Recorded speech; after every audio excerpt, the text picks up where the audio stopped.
자, 그럼 세상의 모든 절세, 이번 주 주목해야 할 절세 뉴스 탑3로 문을 열겠습니다. 첫 번째 절세 뉴스입니다.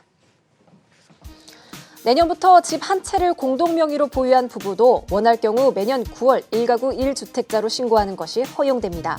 현재 1주택자에 대해 9억 원까지 기본 공제를 해주고 초과분에 대해선 고령자와 장기 보유 공제가 적용되는데 특히 내년부터는 이 둘을 합친 공제 한도가 최대 80%까지 확대됩니다.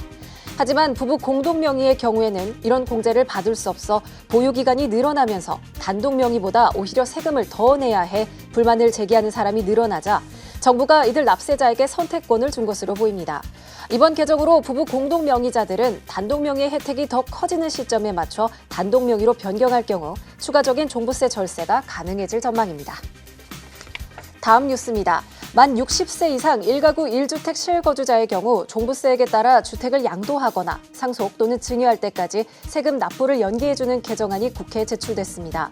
12월 7일 더불어민주당 이용우 의원은 이 같은 내용을 골자로 한 종합부동산세법 일부 개정 법률안을 대표 발의했습니다. 최근 주택 공시가격 상승에 따라 특별한 소득이 없이 생계를 유지하고 있는 1가구 1주택 실거주자들이 종합부동산세를 납부하는 데 많은 어려움이 있을 것으로 예상되는 만큼 대책이 필요하다는 지적이 있어 왔습니다. 마지막 뉴스입니다. 내년 1월부터 모범 납세자가 무역보험을 이용할 경우 보험료 할인 혜택을 받을 수 있습니다. 국세청과 한국무역보험공사는 12월 7일 모범 납세자에게 무역보험 우대 혜택 등을 제공하기 위해 업무 협약을 체결했다고 밝혔습니다.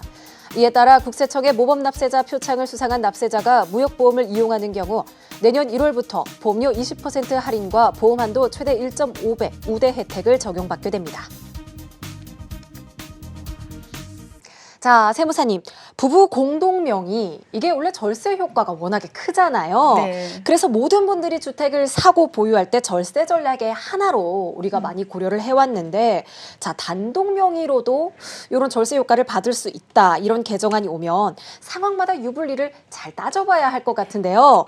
그래서 준비를 하셨다고 들었습니다. 이 12월 안에 긴급히 절세 전략 세미나를 준비하셨다고요? 어떤 내용일까요? 네. 세법이 워낙에 많이 개정이 되고 있는 상황이고 집값도 계속 고공행진을 하고 있습니다. 사실 집 한 채만 있어도 상속세 과세 대상이 되는 것이 현실이고요. 내가 갖고 있는 재산의 50%를 세금으로 내고 나면 이게 내 자녀에게 갔을 때 실질적으로 반토막이 나는 자산을 받을 수밖에 없는 상황이라 절세에 대한 전략이 이제는 모두에게도 필요한 상황이 됐습니다. 그래서 저희가 준비했습니다. 상속에 꼭 필요한 절세 전략으로 인해서 집을 한 채 갖고 있든 여러 채를 갖고 있든 단 한 번도 이런 절세에 대해서 고민을 해보신 적이 없는 분들을 대상으로 세미나를 진행할 예정이고요. 저희가 이제 코로나 때문에 소규모로 진행이 되기 때문에 선착순으로 소수의 인원에게만 세미나를 제공을 하게 되었기 때문에 많은 신청해 주시고 선착순이기 때문에 다 못 해드린다는 점 미리 양해 부탁드리겠습니다. 네, 이 긴급 세미나 김유정 세무사님이 직접 진행을 하시는 거죠? 네. 네, 절세톡톡 통해서 많이 보셨을 텐데 네. 워낙에 방송에서도 이제 활기차게 말씀을 잘 해주시지만 네. 실질적으로 미팅을 하거나 이제 세미나를 듣는다면은 훨씬 이분의 매력도 그렇고 네. 많은 정보를 얻어가실 수 있을 거라 생각합니다.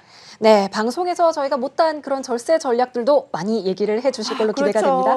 네, 아무래도 방송을 통하면 사실 저희가 언급해 드릴 수 있는 부분이 한정이 되어 있습니다. 그렇지만 오프라인을 통하면은 방송에 노출되지 못했던 네. 그런 팁들 네. 많이 공개를 해 드릴 수 있기 때문에 네. 그 부분 기대하셔도 좋습니다. 네, 선착순이니까 많은 신청 부탁드립니다.